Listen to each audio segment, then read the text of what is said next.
What's up, boys and girls? This is SPITLOGIC, and I'm about to do another movie review.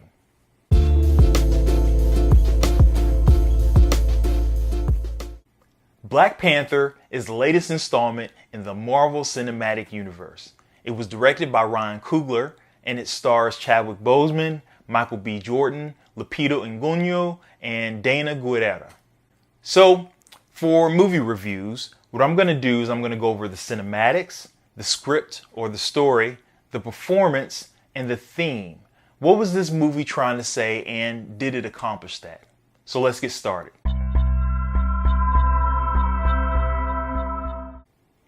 So as far as cinematics go, I really did like the way that this film looked. The most impressive part about the way the film looked was the costumes, the way that the characters were dressed. There's this genre within fiction called Afrofuturism, and it is essentially the blending or the melding of traditional African culture and making it in a more modernized way. And Black Panther really captured the essence of that kind of subgenre in science fiction. I really did enjoy the way that Wakanda looked. From my experiences in reading the comic book, it really fell right in line with the comic book. I do have a problem with Marvel in general, especially when it comes to their CGI. So I feel like the CGI in Black Panther just is not up to par with something like, say, the Planet of the Apes series.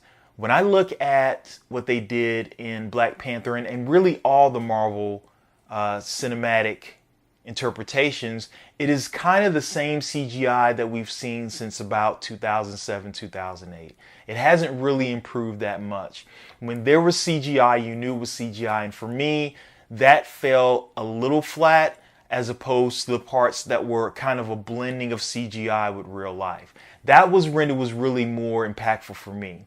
But, you know, the fight between Killmonger and Black Panther, when they kind of CGI'd it out, it really wasn't as impactful as when they were fighting and you could just see them. But overall, you know, I did enjoy the visuals, but, you know, that CGI just needs to step his game up. It didn't affect the story, though. It was still a good story. It was still enjoyable to watch. I just wish that Disney would put in a little bit more money in their CGI.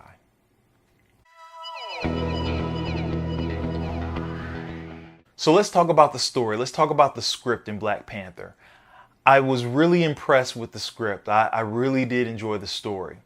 The thing about this particular story, and again, it is unlike anything in the Marvel Cinematic Universe that we've seen so far. There are two elements really that I want to touch on. Number one, I feel as though that even though this is a Black Panther film, this was really a film about Wakanda. It was a film about familiarizing you with what Wakanda is and what Wakanda does. And in order to do that, the focus on Black Panther, even when he was on screen, the focus wasn't on him. It was a focus on other things. And somehow they were able to blend that pretty well, really focusing on the other characters, the supporting cast a lot, and then creating this culture around those who know about Wakanda and how their relationship with Wakanda operates in this world. I think another part, you know, when you're talking about this storyline is that, to me, this was probably the only Marvel film that was as close to the real world as you can really expect. When I say that, what do I mean by that? What I'm saying is that the issues that they talked about, the things that they spoke of, it really hit hard. It really hit hard for me, maybe because I'm Black, but for me, you know, just going through the relationship between Black people in Africa and Black people around the world, it seemed like it was a lot more current and a lot more relevant in that time. You know, when you talk about the beginning of the film, I think that, you know, the first act of the film, there was kind of a lull. It wasn't as exciting or as engaging as other films before. But once it started to pick up and once you kind of got used to, you know, what the story was being told, and as you begin to find out more bits and pieces, it kept a hold of you and you wanted to hear more, you wanted to see more. I think the way that they incorporated Killmonger in this version, the way that they wrote in Claw for this version, I think it was well done. I think that the storyline was good. I think at some points it got a little too preachy. If too preachy is 10 and not enough preachy is 1, I would give it a preachy level of 7. I think it was a good amount, maybe a little too much. I would just skim just maybe a little bit off the top. But overall, it was a good message, a very strong message, and I thoroughly enjoyed it. So the performance in this film, it was an all-around great performance. I think the choreography in some of the fighting scenes could have gotten very tricky and could have become somewhat unbelievable. I think the actors and actresses in here did a great job. I mean, this is just an all-star cast of individuals here, and each individual who played their role, they played it so well. There's one thing with the writing of a film. There's one thing with the direction of a film. But in the end, the actor and the actress has to execute the intent of the director. And I think that everyone involved did an excellent job. Michael B. Jordan, I think his character was maybe slightly over the top, slightly. But with that being said, Killmonger so far has been the best Marvel villain out of all the Marvel villains. Not only because of the way that Michael B. Jordan portrayed him, but the way he was written. The way that he was written was to make you sympathize or empathize with his motivations. You understood his motivation. He had an actual motivation. He also had an actual end game. And that end game was not far from the path of what was right. You found yourself really sitting on the fence thinking to yourself, well, this shouldn't happen, but maybe it should happen, or maybe it could happen, or maybe he's kind of right, but just not in this way.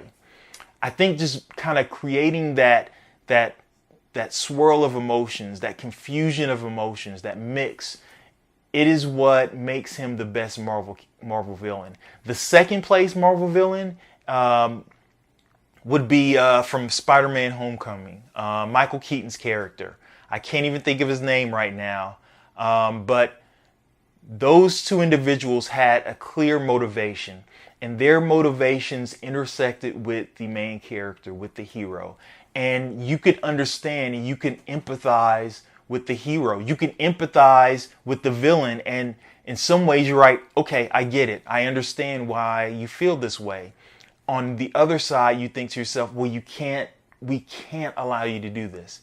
But no matter what the end was, it had a huge impact on the person at the end. I'm looking at the end of Black Panther, and the end, even though Killmonger didn't get his goal achieved, he changed Wakanda. He changed the characters, and he changed exactly what they had to do.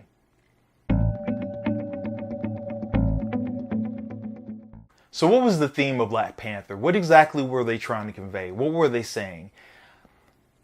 I think this was a film about consequence. It was a film about intent.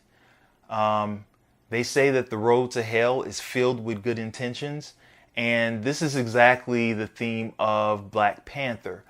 There were a lot of things that Black Panther had to figure out. There were a lot of things that the Wakandan nation were subject to, and it did not paint Wakanda in the same way it would paint any other portion of the Marvel universe. And I say that in that Wakanda is a nation. It is a nation built with people, and their stories are a lot more complex. The way that their government is formed, the rituals that you have to go through in your government, it leaves Wakanda very vulnerable. And their decision to be isolated and to keep these secrets, it gives them another vulnerability, because if certain things happen in their nation, there's no one that really could intervene to assist. At the same time, it has made them strong and it has made them who they are. So, you know, when something is done incorrectly, when something is done immorally or unethically, that can have scars on your nation. That can have scars on the people who come after you, that take power. And Black Panther had all these kind of themes. It was also talking about, you know, our history as a planet and what Africa could have been had Europeans not essentially desecrated the continent. Very powerful messages. I think they made that intent. I think they made that message. And the question is, what are you going to do about it? You can't go back into the past, so what are you going to do about it now?